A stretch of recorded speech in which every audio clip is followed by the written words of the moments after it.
Welcome to Discovering. Well, it wasn't invented there, but Mackinac Island Fudge has become the most popular in the nation. This building's been here for 150 years. We are the original fudge company on Mackinac Island, and this is the very place that it started. And a stop along the way at the Tahquamenon Logging Museum for the Lumberjack Breakfast and Music Festival. We'll also find out how the House of Representatives voted on the Scientific Fish and Wildlife Management Act. Forget about your diet, warm up your sweet tooth. We're taking a trip to Mackinac Island for the annual Fudge Festival. The secret streams that flow beneath the cliffs of colored stone. Forest thick and healthy with birch and pine and oak. Surrounded by the greatest lakes this world has ever known. The black bear's awesome presence as he roams the hills and fields. Call of the timber wolf, the loon's lonesome trill. The eagle soaring high above, the trout lies deep and still. These are what I treasure, the only way I measure feelings that I have for this fine land. There is so much to discover when you're a long-time lover of northern Michigan.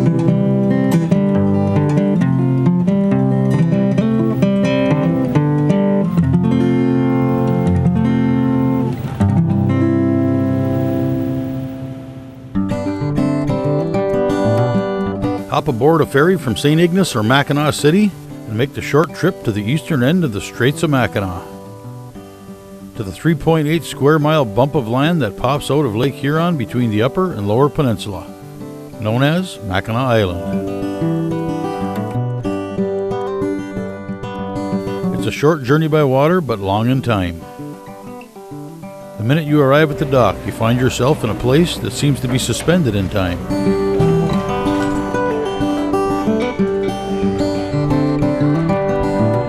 There are no cars, just horses, buggies, and bicycles. All sorts of shops, bars, hotels, and fudge. Lots and lots and lots of fudge. You can try, but there's no escaping it. You can smell it in the air. It's impossible to ignore the craving as you pass by the various fudge shops.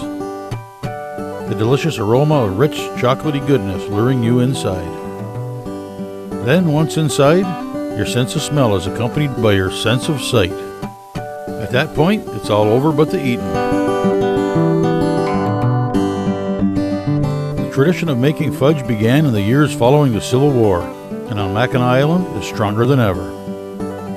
Fudge remains the island's most popular souvenir. Over 10,000 pounds of fudge leave the island every day, coming from shops that opened their doors well over a century ago. Shops that have been family owned and operated for generations. Mackinac Island's first fudge shop is still here, serving up top quality fudge. There are at least a dozen shops downtown, creating the most mouth-watering confectionaries you can buy, and using recipes and methods that remain unchanged since their conception. What is it that makes Mackinac Island fudge so good, so irresistible? What makes it the most popular fudge in the country? That's what we were here to find out. And what better time than during the annual Mackinac Island Fudge Festival? So we set off on a fudge sampling mission. We opted for kicking off our tasting adventure at the Pink Pony, where they had a special Mackinac Island Fudge beer on tap.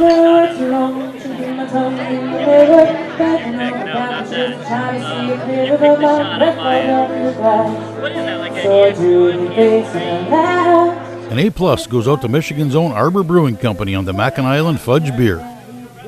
Once our whistles were wet enough, we hit the street in search of fudge of a more traditional nature.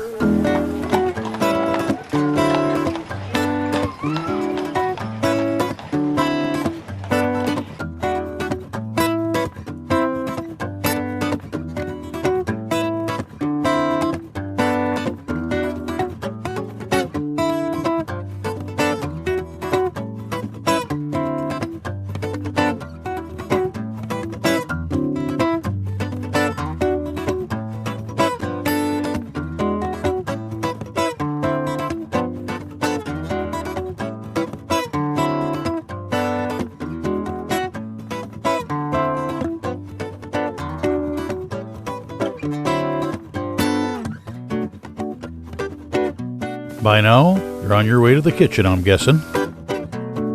When we come back, a lesson in the art of making fudge from Murdoch's, Mackinac Island's original fudge company.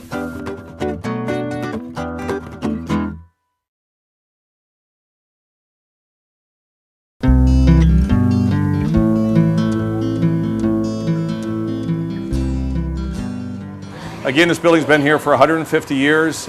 We are the original fudge company on Mackinac Island, and this is the very place that it started, again in 1887. So Henry and Sarah Murdoch from Germany immigrated to the United States, and in 1887 is the same time that the Grand Hotel was being built, and they actually built the Grand. It was much smaller than it is now. They built it in like 90 days. So Mr. and Mrs. Murdoch came up. Mr. Murdoch was a professional sail maker. So he came up to work at the Grand Hotel and make all the awnings for the building. Well, his wife, Sarah, was a confectionery and candy person, and she brought her recipes to this country and then to Mackinac. And they lived in the back of this store. This store is a good 150 years old.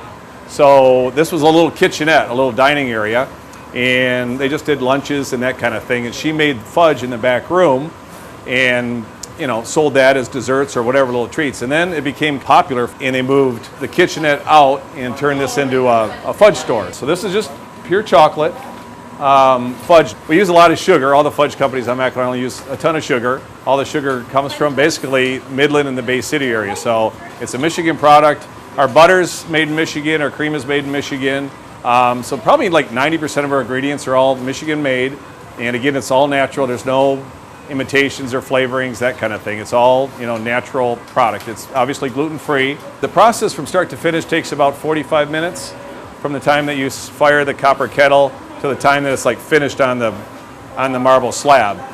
We use marble because it's very porous, so it absorbs, pour after pour, it absorbs that heat. The fudge is cooked to right around 240 degrees. It's adjusted every day depending on what the temperature of water boils at. So some days it boils at 211, 211 and a half, other days 212 and a half, 213. So that's really important, is to get the temperature right. Each flavor is cooked to a different temperature, all within about 2 degrees. But on that very day, these guys, Carnell, will kind of recalibrate after making a batch, and he'll adjust the temperature and adjust the timing. So when we start in the morning, the tables are at the coolest, so the fudge doesn't sit very long. As we get into the afternoon and say we've made 400 or 500 pounds of fudge, the tables start to get pretty warm. So this is, it's not hot, but it's quite warm. When they're done making fudge, we make peanut brittle, cashew brittle, pecan brittle. And so when we're done at the very end of the day, if you felt the tables after making brittle, it's almost, you can almost fry an egg on it. They're that hot. We do holiday fudge, which is pretty cool. We started that last year. We've had a lot of customers and companies that wanted, the original Murdoch's fudge of Mackinac Island. So we're doing fudge and brittle and toffee and other treats during the holiday season. So we actually close at the end of October, and then we come up the first part of December and make fudge basically for 2 weeks to send all over the country. So they're going to pour this. That's about 32 pounds. So that's extremely hot. It's going to sit for about 3 minutes, and then he's going to start to work it. So it really cools fairly quickly because of the marble. The marble, as I said, is very porous. It absorbs the heat, from the fudge. So he's going to rev this up. These are fresh walnuts from Georgia, Georgia walnuts. It's one of our more popular flavors. We make it the old-fashioned way with, all natural ingredients, and I really think everyone does a good job on Mackinac Island, and I think at a certain point, it kind of becomes a personal preference. So we like a denser, we don't like the fudge to be mushy. So, fudge lasts, it doesn't melt. A lot of people think it melts, but it would have to be in the direct heat for it to melt. It lasts you just have to keep it tightly wrapped. It freezes really well. It freezes well for up to like 6 months. So he's working it now, and again, he's going by feel here.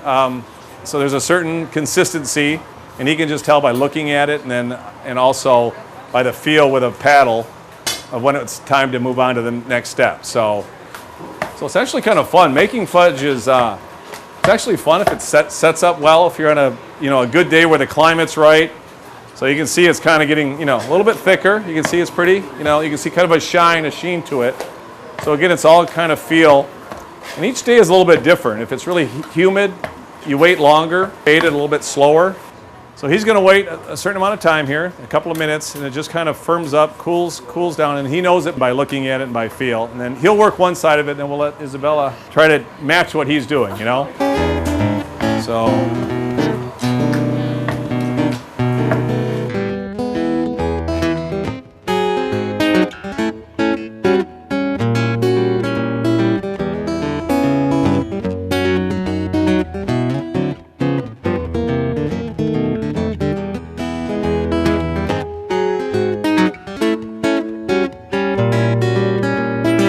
I'm just going to do it, flip it once, and I'm going to turn it over to Carnell, and then we'll let you give it a go. So.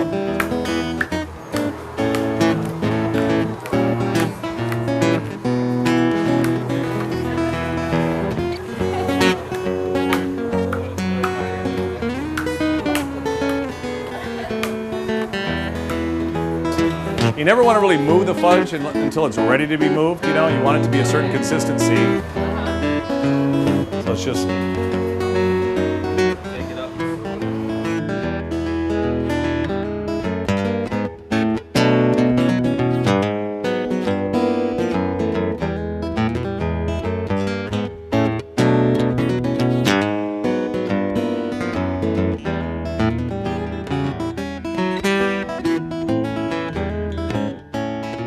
So he's making, I mean, he's really close to having that finished. He'll move it one more time on this side, and then basically do what we call a finishing move, a finishing stroke. And Mike's slicing here. Again, this is about 30 pounds, which is 60 slices.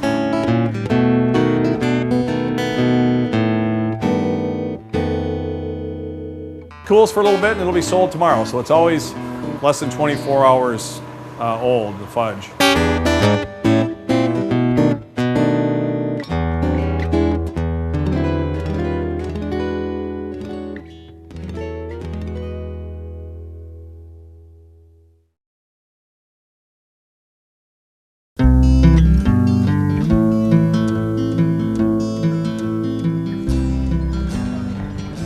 Mackinac Island is truly a unique place.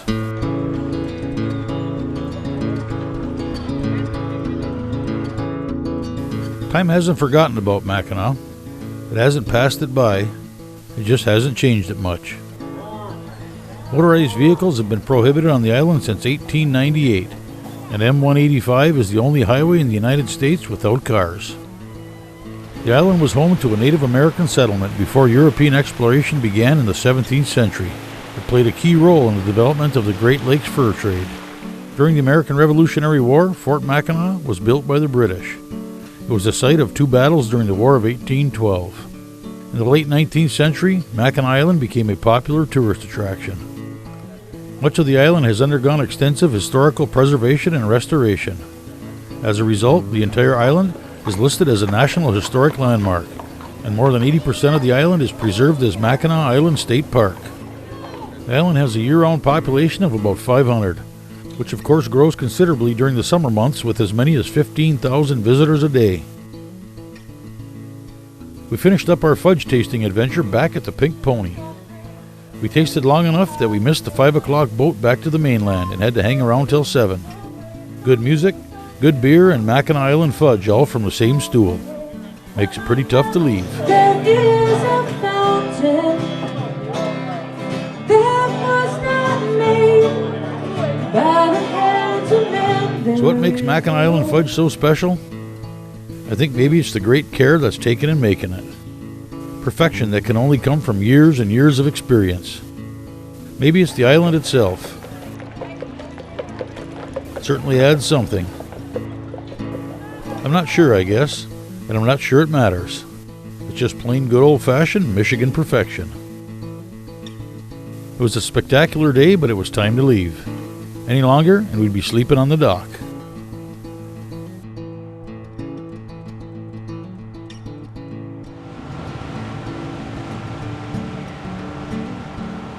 With the island fading away behind us, and Lake Huron below us, the Mackinac Bridge to our side, and the UP in front of us, I couldn't help but think about how amazing this place is where we live.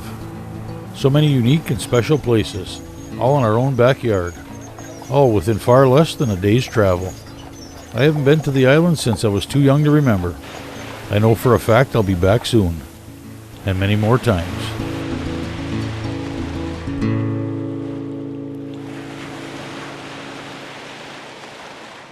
Well, there was still some weekend left in us, so we took a bit of a detour and headed for Newberry.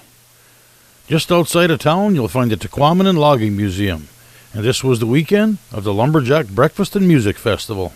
The Logging Museum has its gift shop, which is where you register, and so we know where everybody comes from.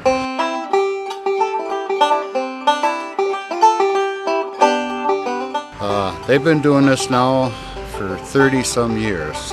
We'll be on 34 years with our upcoming in March. We have our festivals every fourth weekend of the month. We'll have a day event in June. July we have a 2-day event, which is we have music involved in that. And also in August we have the 2-day event. And then September we have our Fiddler's Jamboree. And then October we have our last breakfast, and that's the time that we shut down. In August we have the 2-day event, music included. Well, I'm going up on Heartbreak Mountain. I'm going up on Heartbreak Hill.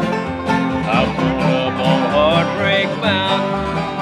I lost my will to live. And as you can see, there is a lot of music around.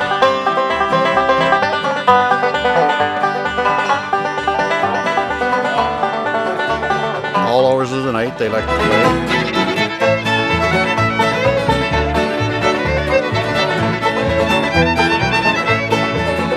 Sometimes the wee morning hours.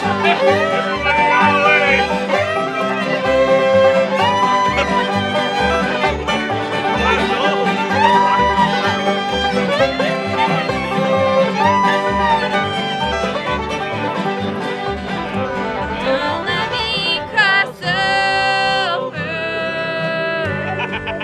the sheeting cloud. Probably gonna end up on Discovery on that.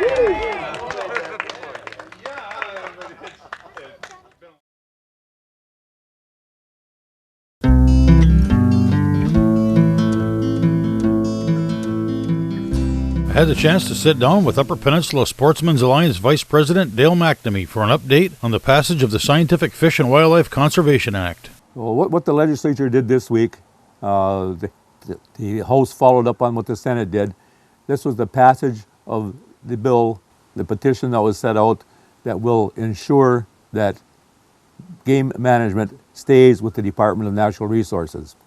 And it is set up in such a way with the attachments that were put onto it for financial purposes and so on, that it can't be overcome by a referendum. It ensures quality wildlife management. We hope it ensures quality wildlife management in the state of Michigan from here on out. You know, I'm sure that HSUS, that the other people, the wolf lovers, if you want to call them that, are not done yet. I think they'll come back and they'll keep hammering away at us, whether it's in court or in other ways. They're not going to sit back. They're very, very strong in what they believe in, and so it's going to be a constant struggle for us. We're not out of the woods by any means yet, I guess. It probably never ever will be, because we have differing opinions on this subject. I guess we're pretty much relieved that the vote went the way that it did. This ensures probably the fact that the Humane Society will not be managing our wildlife in the near future. I look at it with kind of mixed emotions, to tell you the truth, because this is to give us professional wildlife management. I know we could not live with what the HSUS was planning to do, because they would outlaw hunting completely given enough time. At the same time, I have a little trepidation. What is really sound wildlife management? Do we always practice good sound wildlife management in Michigan? And I can't really give definitive answers on either one of those kinds of things. I'm somewhat disappointed right now, in fact, that there will not be a wolf season this year. I believe that the DNR should have acted a little bit more judiciously, that they should have had some sort of a alternative plan set up, no matter which way this vote went, so that they could have had some kind of a season somewhere down the line. I don't think that was really acting, with real good science in mind. And there's some other things out there that kind of, it's like putting the wand in the hand of somebody and saying, here, we're giving you an awful lot of power. And we are giving a lot of power now to the NRC, to the DNR people. All we can do now is hope that UPSA, the people who rose up, and I want to give some thanks to, really, give you thanks, Brian, because the first program we had that kicked this off got an awful lot of attention from a lot of people, and it really helped us. We had an awful lot of people out there, and I'm not naming names because you forget somebody, but we had a lot of people out there with the petitions. We had a lot of people who signed petitions. The Upper Peninsula rose to the occasion very well, helped them financially with this, and all of these things are to our credit. Have to thank the legislators here in the Upper Peninsula. They go beyond party lines, and they have consistently gone beyond party lines. So our representatives, Representative Kivala, Representative Dianda, Ed McBroom, who I just heard through the grapevine, gave a very eloquent speech on this and why we had to have it, and converted some people right at the end. Tom Casperson, certainly our senator, who led this fight from the beginning.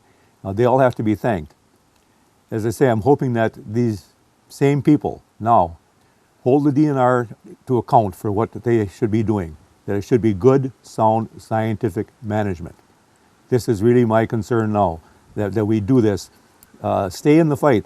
Get off the couch, as some people always say, there's too many on the couch. Get off the couch, stay there, be informed about what's going on. Make sure that if it's not sound science, that we speak up about it and we let them know exactly where we're coming from, and hopefully we can manage our resources to the best possible ability. Well, I hope you enjoyed the show. Thanks for watching. We'll see you next week right here on Upper Michigan's very own Discovering.